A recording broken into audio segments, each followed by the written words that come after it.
प्यारे भक्तों, क्या आपको संतान प्राप्ति में कोई बाधा आ रही है? क्या आप चाहते हैं कि आपका पुत्र एक तेजस्वी और स्वस्थ संतान हो? क्या आपके संतान जन्म के बाद बार बार स्वास्थ्य समस्याएं हो रही हैं? तो आपको शनि महाराज का इस मंत्र का जाप अवश्य करना चाहिए, क्योंकि यह मंत्र बहुत ही शक्तिशाली और अचूक मंत्र है। इस मंत्र के नियमित 108 बार जाप करने मात्र से ही आपका पुत्र तेजस्वी और बुद्धिमान हो जाएगा और गर्भधारण में आ रही बाधाएं समाप्त हो जाएंगी। संतान दीर्घायु और बुद्धिमान बन जाएगा। इसलिए प्यारे भक्तों, आप शनि देव के इस महामंत्र का जाप अवश्य करें। और जब भी आप इस मंत्र का जाप करें तो इस वीडियो को अपने मोबाइल फोन पर या स्पीकर पर चलाकर छोड़ दें, ताकि आप बिना कोई समस्या के इस महामंत्र का जाप कर पाएं। यह मंत्र बहुत ही शक्तिशाली और प्रभावशाली मंत्र है। इस मंत्र के जाप से पुत्र प्राप्ति के योग भी प्रबल होते हैं और संतान का जीवन सुरक्षित और सुखद होता है। घर में खुशहाली और समृद्धि बनी रहती है। इसलिए प्यारे भक्तों, अगर आप भी चाहते हैं कि आपका पुत्र हमेशा खुश रहे, तो आप इस मंत्र का जाप अवश्य करें और नियमित 108 बार करें और पूरी श्रद्धा के साथ करें। तभी आप शनि महाराज के असीम कृपा के भागी बन पाओगे। और अगर आप शनि देव का आशीर्वाद प्राप्त करना चाहते हैं तो इस वीडियो को लाइक और चैनल को सब्सक्राइब जरूर कर दीजिए और कमेंट बॉक्स में जय शनि महाराज अवश्य लिख दीजिए। तो चलिए भक्तों, मंत्र का जाप करना प्रारंभ करते हैं।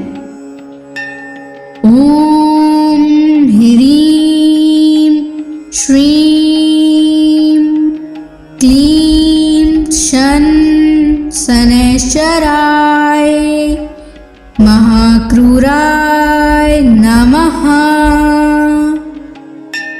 ओम ह्रीं श्रीं क्लीं शन शनैश्चराय महाक्रूराय नमः। ओम ह्रीं श्रीं क्लीं शन शनैश्चराय महाक्रूराय नमः। ओम ह्रीं श्रीं क्लीं शन शनैश्चराय महाक्रूराय नमः। ओम ह्रीं श्रीं क्लीं शन शनैश्चराय महाक्रूराय नमः। ओम ह्रीं श्रीं क्लीं शन शनैश्चराय महाक्रूराय नमः। ओम ह्रीं श्रीं क्लीं शन शनैश्चराय महाक्रूराय नमः। ओम ह्रीं श्रीं क्लीं शन शनैश्चराय महाक्रूराय नमः। ओम ह्रीं श्रीं क्लीं शन शनैश्चराय महाक्रूराय नमः। ओम ह्रीं श्रीं क्लीं शन शनैश्चराय महाक्रूराय नमः। ओम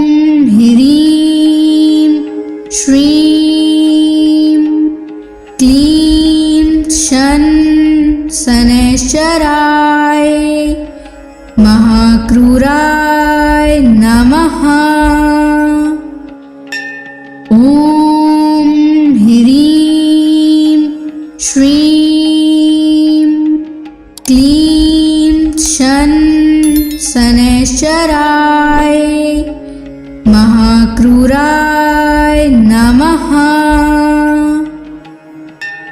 ॐ ह्रीं श्रीं क्लीं शनैश्चराय महाक्रूराय नमः। ॐ ह्रीं श्रीं क्लीं शनैश्चराय महाक्रूराय नमः। ॐ ह्रीं श्रीं क्लीं शनैश्चराय महाक्रूराय नमः। ॐ ह्रीं श्रीं क्लीं शनैश्चराय महाक्रूराय नमः। ॐ ह्रीं श्रीं क्लीं शनैश्चराय महाक्रूराय नमः। ॐ ह्रीं श्रीं क्लीं शनैश्चराय महाक्रूराय नमः। ॐ ह्रीं श्रीं क्लीं शनैश्चराय महाक्रूराय नमः। ॐ ह्रीं श्रीं क्लीं शनैश्चराय महाक्रूराय नमः। ॐ ह्रीं श्रीं क्लीं शनैश्चराय महाक्रूराय नमः। ॐ ह्रीं श्रीं क्लीं शनैश्चराय महाक्रूराय नमः। ॐ ह्रीं श्रीं क्लीं शनैश्चराय महाक्रूराय नमः। ॐ ह्रीं श्रीं क्लीं शनैश्चराय महाक्रूराय नमः। ॐ ह्रीं श्रीं क्लीं शनैश्चराय महाक्रूराय नमः। ॐ ह्रीं श्रीं क्लीं शनैश्चराय महाक्रूराय नमः। ॐ ह्रीं श्रीं क्लीं शनैश्चराय महाक्रूराय नमः। ॐ ह्रीं श्रीं क्लीं शन शनैश्चराय महाक्रूराय नमः। ॐ ह्रीं श्रीं क्लीं शन शनैश्चराय महाक्रूराय नमः। ॐ ह्रीं श्रीं क्लीं शन शनैश्चराय महाक्रूराय नमः। ॐ ह्रीं श्रीं क्लीं शन शनैश्चराय महाक्रूराय नमः। ॐ ह्रीं श्रीं क्लीं शन शनैश्चराय महाक्रूराय नमः। ॐ ह्रीं श्रीं क्लीं शन शनैश्चराय महाक्रूराय नमः। ॐ ह्रीं श्रीं क्लीं शन शनैश्चराय महाक्रूराय नमः। ॐ ह्रीं श्रीं क्लीं शन शनैश्चराय महाक्रूराय नमः।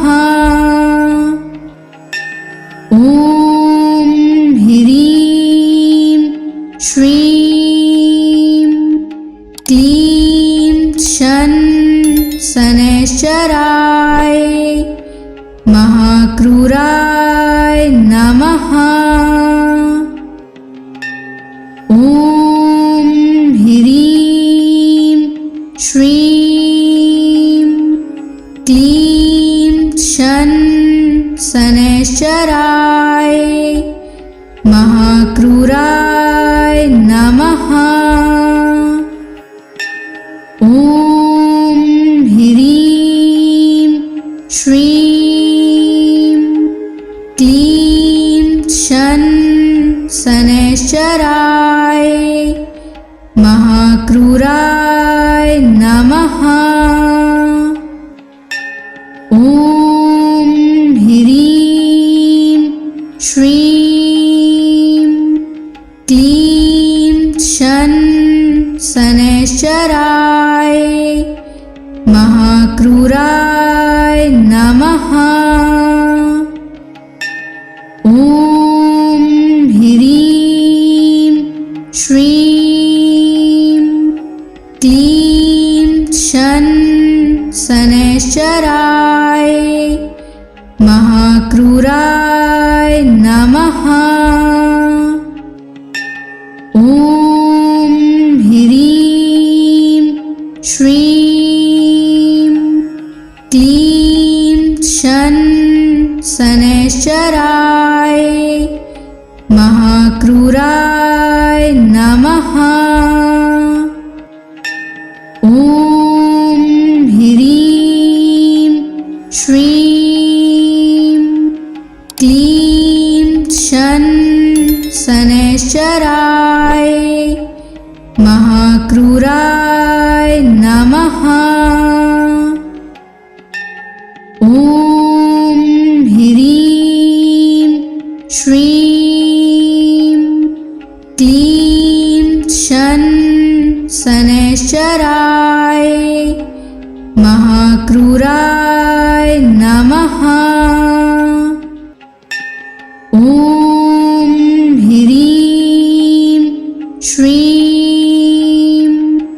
क्लीं शन शनैश्चराय महाक्रूराय नमः। ॐ ह्रीं श्रीं क्लीं शन शनैश्चराय महाक्रूराय नमः। ॐ ह्रीं श्रीं क्लीं शन शनैश्चराय महाक्रूराय नमः। ॐ ह्रीं श्रीं क्लीं शन शनैश्चराय महाक्रूराय नमः। ॐ ह्रीं श्रीं क्लीं शन शनैश्चराय महाक्रूराय नमः। ॐ ह्रीं श्रीं क्लीं शन शनैश्चराय महाक्रूराय नमः।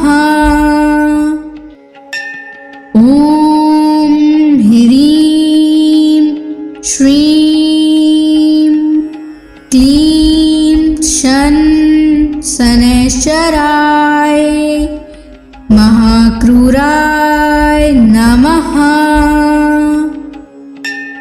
ॐ ह्रीं श्रीं क्लीं शन शनैश्चराय महाक्रूराय नमः।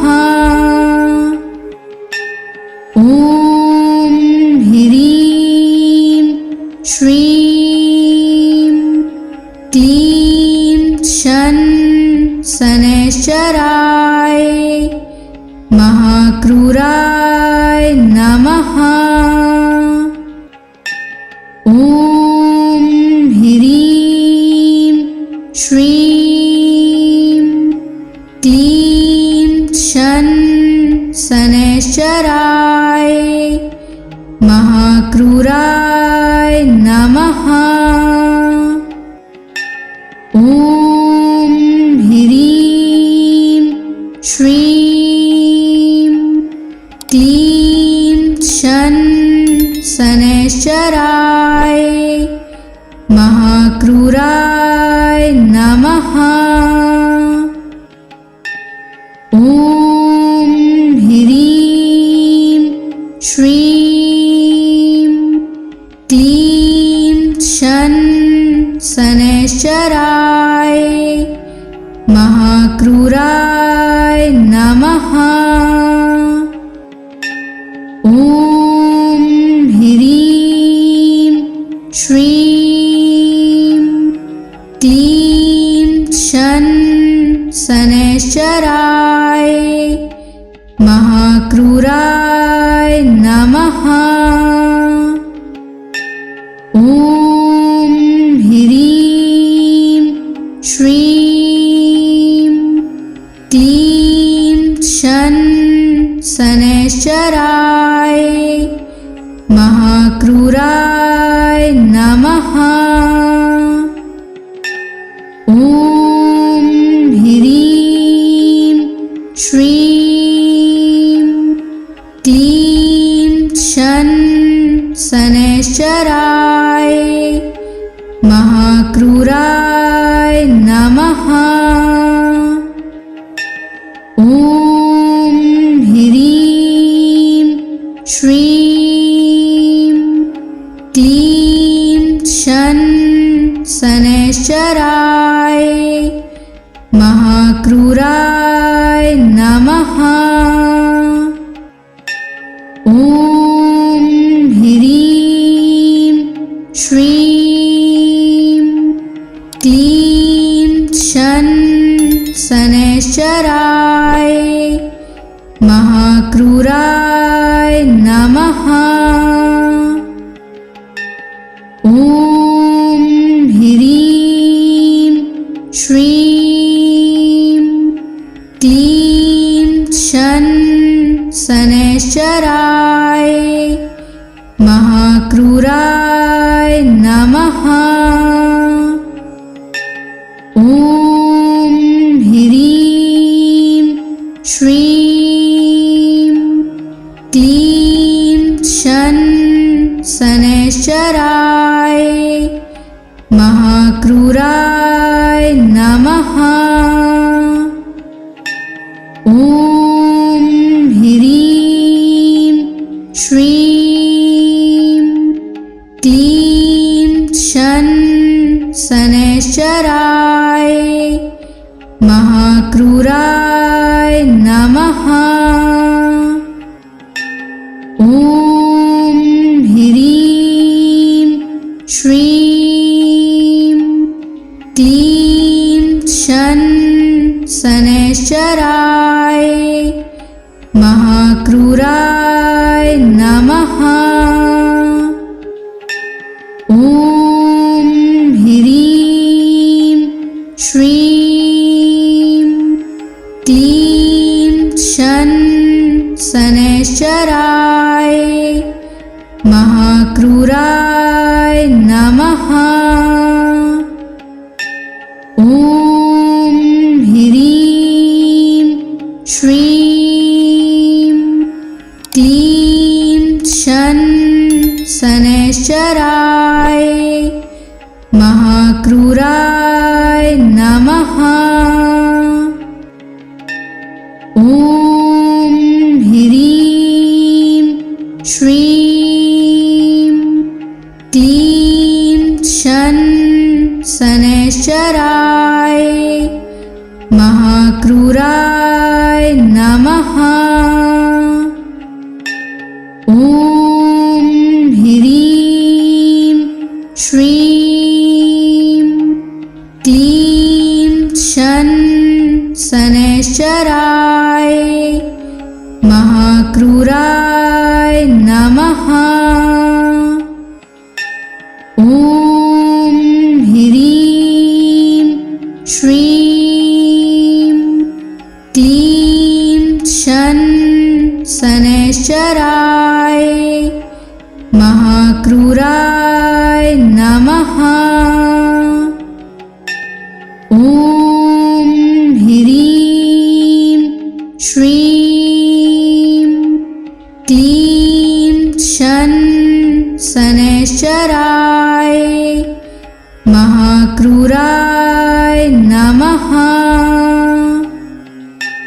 ॐ ह्रीं श्रीं क्लीं शन शनैश्चराय महाक्रूराय नमः। ॐ ह्रीं श्रीं क्लीं शन शनैश्चराय महाक्रूराय नमः।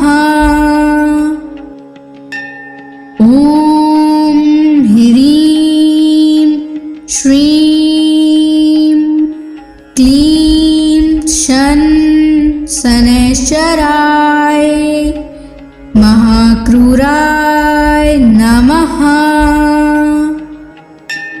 ॐ ह्रीं श्रीं क्लीं शन शनैश्चराय महाक्रूराय नमः। ॐ ह्रीं श्रीं क्लीं शन शनैश्चराय महाक्रूराय नमः। ॐ ह्रीं श्रीं क्लीं शन शनैश्चराय महाक्रूराय नमः। ॐ ह्रीं श्रीं क्लीं शन शनैश्चराय महाक्रूराय नमः। ॐ ह्रीं श्रीं क्लीं शन शनैश्चराय महाक्रूराय नमः। ॐ ह्रीं श्रीं क्लीं शन शनैश्चराय महाक्रूराय नमः। ॐ ह्रीं श्रीं क्लीं शन शनैश्चराय महाक्रूराय नमः।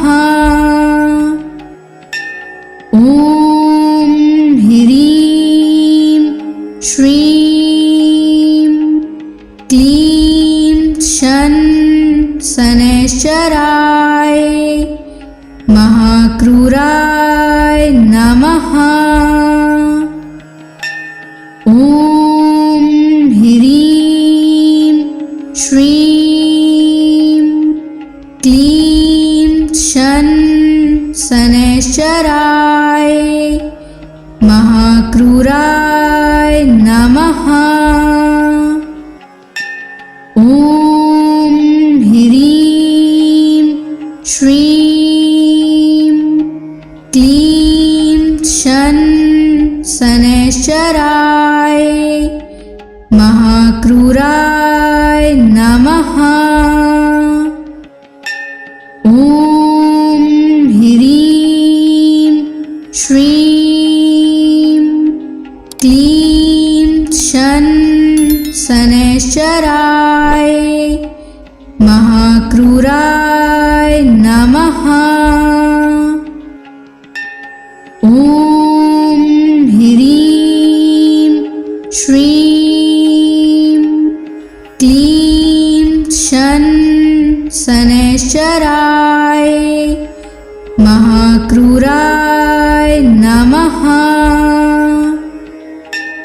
ॐ ह्रीं श्रीं क्लीं शन शनैश्चराय महाक्रूराय नमः।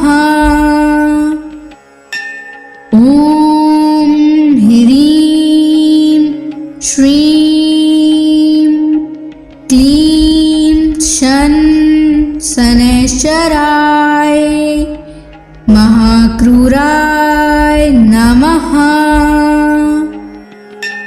ॐ ह्रीं श्रीं क्लीं शन शनैश्चराय महाक्रूराय नमः।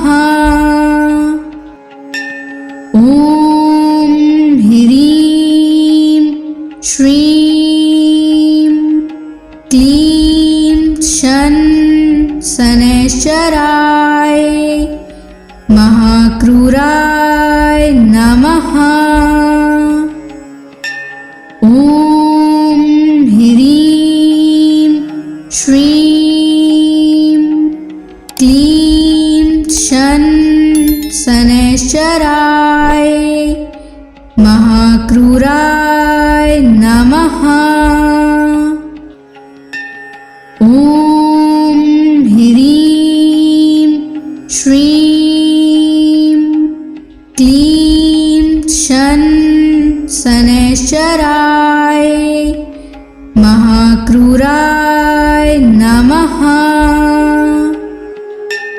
ॐ ह्रीं श्रीं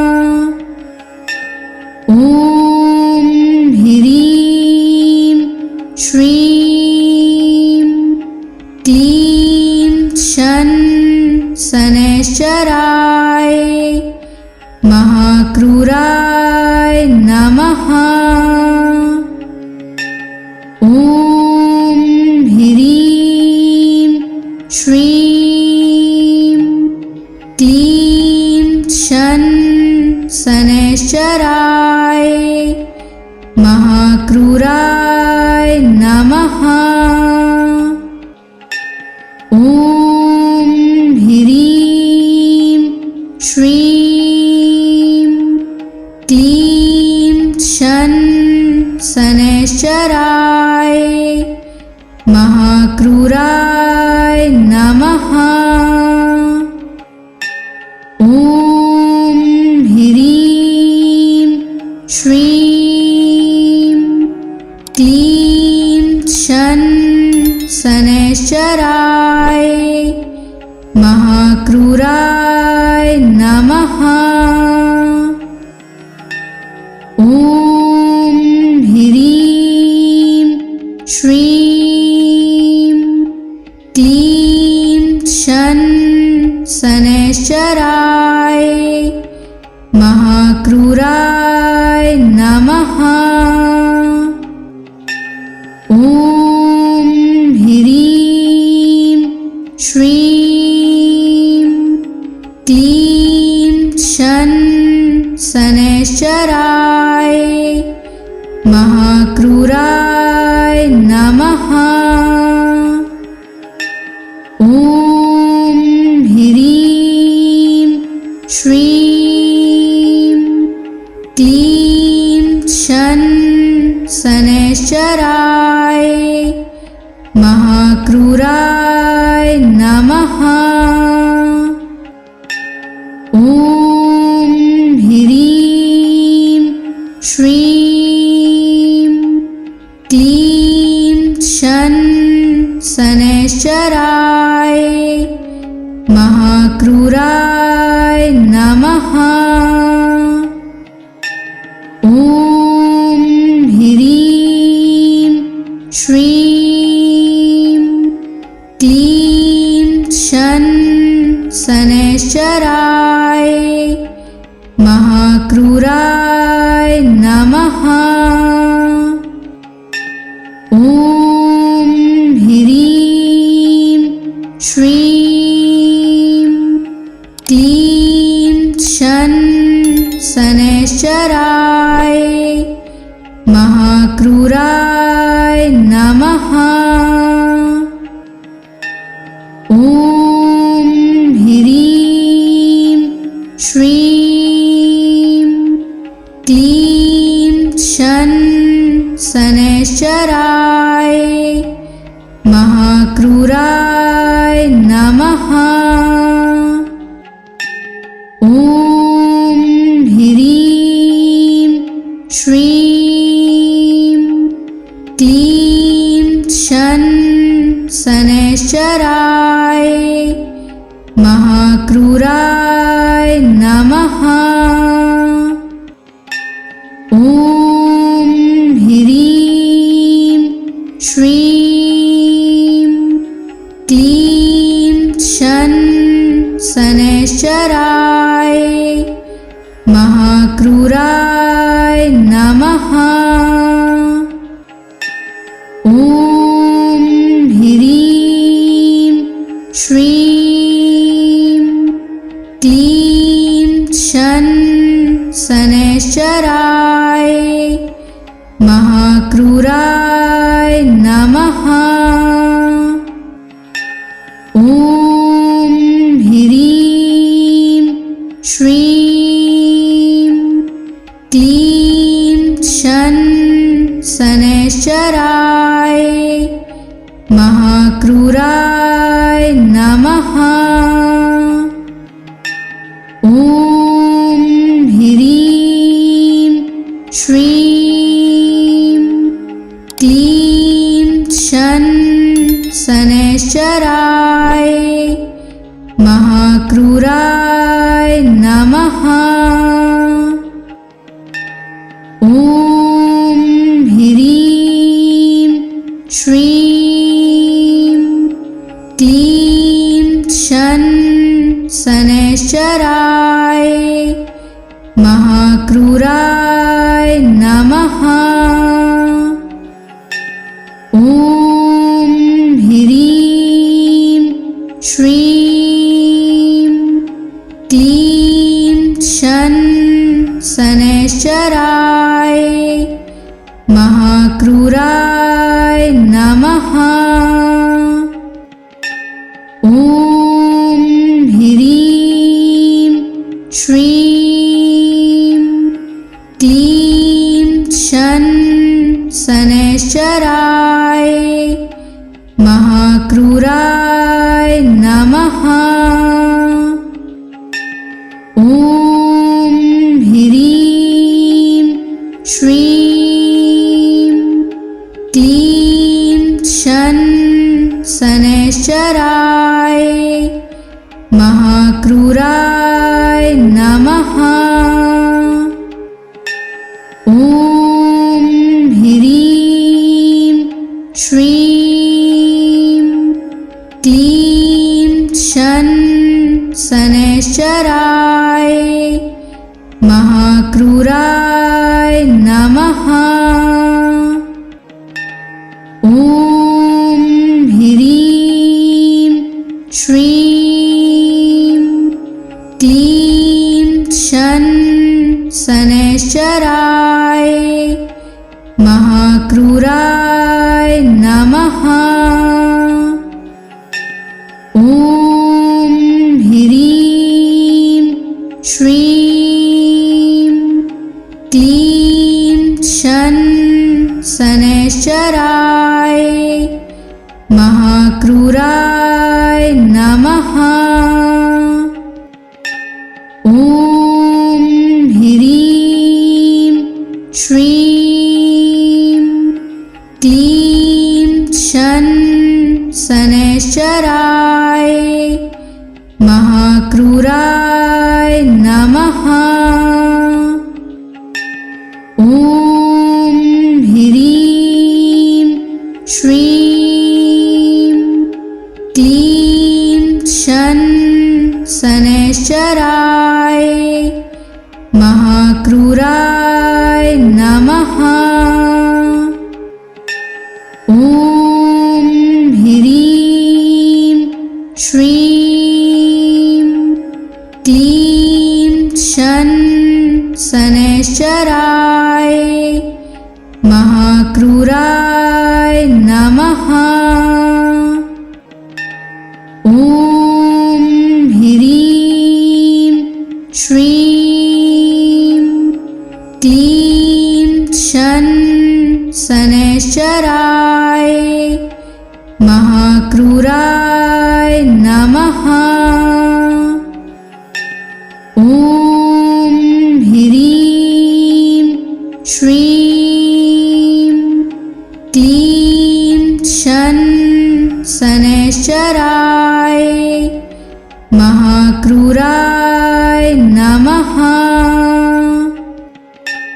ॐ ह्रीं श्रीं क्लीं शनैश्चराय महाक्रूराय नमः। ॐ ह्रीं श्रीं क्लीं शनैश्चराय महाक्रूराय नमः। ॐ ह्रीं श्रीं क्लीं शनैश्चराय महाक्रूराय नमः। ॐ ह्रीं श्रीं क्लीं शनैश्चराय महाक्रूराय नमः। ॐ ह्रीं श्रीं क्लीं शनैश्चराय महाक्रूराय नमः। ॐ ह्रीं श्रीं क्लीं शनैश्चराय महाक्रूराय नमः। ॐ ह्रीं श्रीं क्लीं शनैश्चराय महाक्रूराय नमः। ॐ ह्रीं श्रीं क्लीं शन शनैश्चराय महाक्रूराय नमः। ॐ ह्रीं श्रीं क्लीं शन शनैश्चराय महाक्रूराय नमः।